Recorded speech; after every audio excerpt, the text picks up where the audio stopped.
La quatrième planète était celle du businessman. Cet homme était si occupé qu'il ne leva même pas la tête à l'arrivée du petit prince. « Bonjour, lui dit celui-ci. Votre cigarette est éteinte. 3 et 2 font 5, 5 et 7, 12, 12 et 3, 15. Bonjour, 15 et 7, 22, 22 et 6, 28. Pas le temps de la rallumer. 26 et 5, 31. Ouf! Ça fait donc 501 622 731.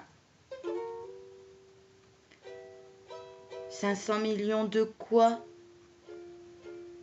Hein? Tu es toujours là? 500 millions de... Je ne sais plus, j'ai tellement de travail. Je suis sérieux, moi. Je ne m'amuse pas à des balivernes. 2 et 5, 7. 500 millions de quoi? Répéta le petit prince, qui jamais de sa vie n'avait renoncé à une question une fois qu'il l'avait posée. Le businessman leva la tête. Depuis 54 ans que j'habite cette planète-ci. Je n'ai été dérangé que 3 fois. La première fois, ça a été il y a 22 ans, par un hanneton qui était tombé Dieu sait d'où. Il répandait un bruit épouvantable et j'ai fait 4 erreurs dans une addition. La seconde fois, ça a été il y a 11 ans, par une crise de rhumatisme. Je manque d'exercice, je n'ai pas le temps de flâner. Je suis sérieux, moi. La troisième fois, la voici. Je disais donc 501 millions. Millions de quoi? Le businessman comprit qu'il n'était point d'espoir de paix. Millions de ces petites choses que l'on voit quelquefois dans le ciel. Des mouches? Mais non, des petites choses qui brillent. Des abeilles? Mais non, des petites choses dorées qui font rêvasser les feignants. Mais je suis sérieux, moi, je n'ai pas le temps de rêvasser. Ah, des étoiles. C'est bien ça, des étoiles. Et que fais-tu de 500 millions d'étoiles? 501 622 731. Je suis sérieux, moi, je suis précis. Et que fais-tu de ces étoiles? Ce que j'en fais? Oui. Rien, je les possède. Tu possèdes les étoiles? Oui. Mais j'ai déjà vu un roi qui... Les rois ne possèdent pas. Ils règnent sur. C'est très différent. Et à quoi cela te sert-il de posséder les étoiles? Ça me sert à être riche. Et à quoi cela te sert-il d'être riche? À acheter d'autres étoiles si quelqu'un en trouve.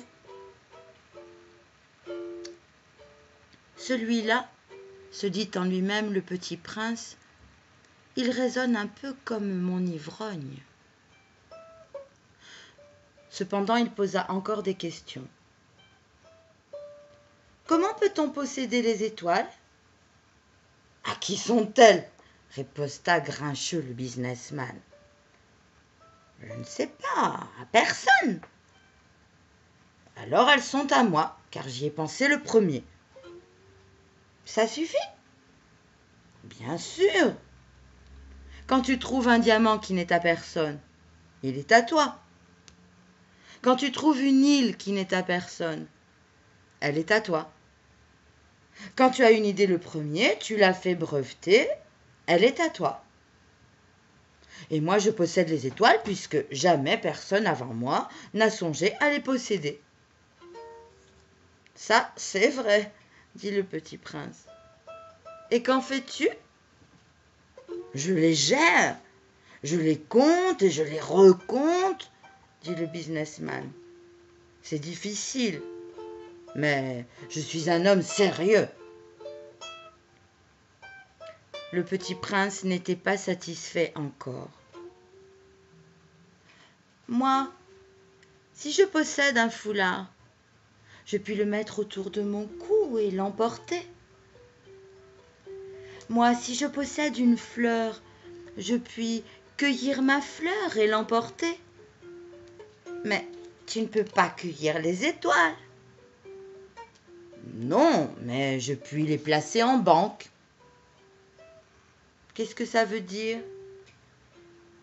Ça veut dire que j'écris sur un petit papier le nombre de mes étoiles, et puis j'enferme à clé ce papier-là dans un tiroir. Et c'est tout.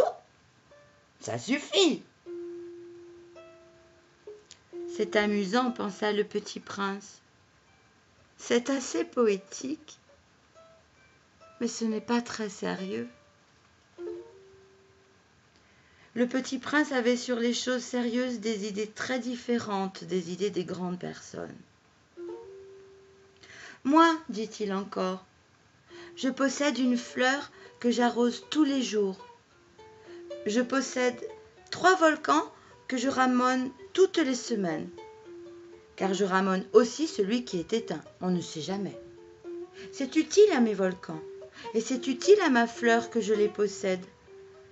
Mais tu n'es pas utile aux étoiles. Le businessman ouvrit la bouche, mais ne trouva rien à répondre. Et le petit prince s'en fut. Les grandes personnes sont décidément tout à fait extraordinaires, se disait-il simplement en lui-même durant le voyage.